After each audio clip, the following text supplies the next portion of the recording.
सोमवीर सिंह जी हैदराबाद से। राधे राधे। पूज्य गुरुदेव, आपके चरणों में कोटि कोटि प्रणाम।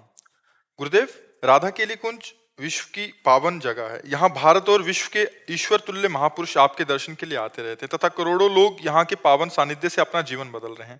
महाराज जी, इस दास का भय और संकोचवश ये सवाल है कि आपके राधा रानी के पास चले जाने के बाद भी राधा केली कुंज से ऐसे ही सत्संग प्रवचन आदि चलता रहेगा और हम लोगों को इस पावन धाम के दर्शन होते रहेंगे? अब ये तो हम नहीं कह सकते। हम ये कैसे कह सकते हैं, क्योंकि ये तो भगवान के हाथ है, श्री जी के हाथ है कि वो क्या करे क्या ना करे। इतना तो समझ लो कि असंभव है। संकेत में इतना ही है कि चलता रहेगा पर असंभव है। उड़िया बाबा जब थे, जैसा कृष्णाश्रम उड़िया बाबा के जाने के बाद फिर थोड़ी रह जाता है ना। तो सांप की मणि चली गई तो सांप ही रह गई, अब मणि तो चली जाती है ना।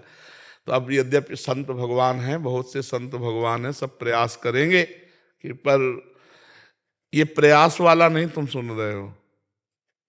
हम किसी योग्य नहीं है, अयोग्य के द्वारा भगवान जो करवा रहे हैं वो योग्यता से नहीं हो सकता है।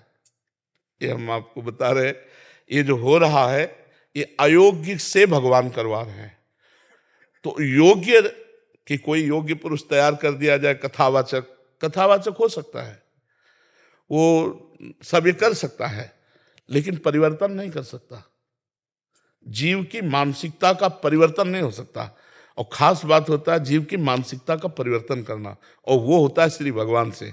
और वो किसी को कभी कभी निमित्त बनाते हैं, निमित्त कभी किसी को बनाते हैं। तो ये हम इस समय जो देख रहे हैं कि वो प्रेमानंद नाम के शरीर धारक को एक निमित्त बनाकर अपना कार्य कर रहे हैं, हजारों लोगों की मानसिकताओं को बदल रहे हैं। तो वो चाहें, तभी हमने कहा भगवान चाहें तो हो सकता है, अन्यथा असंभव है। ये किसी विद्वता से या पढ़ लिख के या प्रवचन से नहीं हो सकता। ये केवल भगवान के द्वारा करें करावें आप सब जने बढ़ाई दें, ये उनका कार्य। हम कभी बैठ के प्रवचन नहीं सीखे, हम कोई व्याकरणाचार्य नहीं है, हमारे पास कोई वो डिग्री नहीं है। बस इतना जरूर है कि हम श्री जी के हैं, श्री जी हमारी हैं। अब वो क्या करना चाहती है उनका विधान है। तो तुम महाराज ये कह सकते हैं तुम्हारी कृपा पाओ कोई कोई। हाँ बस बिल्कुल, तुम्हारी कृपा पाओ कोई कोई। कृपा पात्र जन के द्वारा ये होता है, ये मतलब विद्वता या इसके द्वारा। तो हम समझते मूकम करोति वाचालम पंगुम लंघयते गिरिम यत् कृपा तम हम वंदे परमानंद माधवम।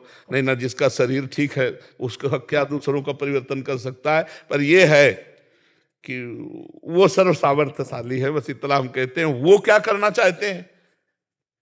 हमें तो डॉक्टर ने कहा था 5 वर्ष में मर जाओगे, बहुत 2.5 वर्ष कहा था, फिर कहा था बहुत से बहुत 5 वर्ष चलोगे।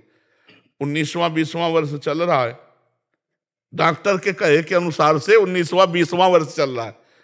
अब भाई भगवान कब तक चलाना चाहते हैं वो जानते हैं। अब वो श्री जी के पास जाने के बाद श्री जी क्या, ये जरूर हम कहते हैं कि किसी की कोई जगह ले ले, ऐसा नहीं होता। उड़िया बाबा की जगह कोई दूसरा बैठ जाए, ऐसा नहीं हो सकता। श्री रामचंद्र डोंगरे की जगह कोई दूसरा बैठ जाए, ऐसा नहीं हो सकता। वो एक होता है, भगवान एक प्रभाव प्रकाशित करते हैं और फिर गुप्त कर देते हैं, फिर दूसरी जगह किसी भक्त को प्रकाशित करते हैं, फिर गुप्त कर देते हैं। ये उनका खेल चलता रहता है।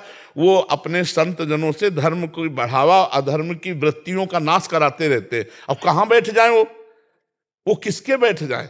ये राधा केली कुंज से होगा ये नहीं कह सकते। हो सकता है दूसरी जगह किसी महात्मा के प्रकाश कर दें भगवान, और वो प्रकाशित होकर जन समुदाय को भक्ति के रंग में रंग दे।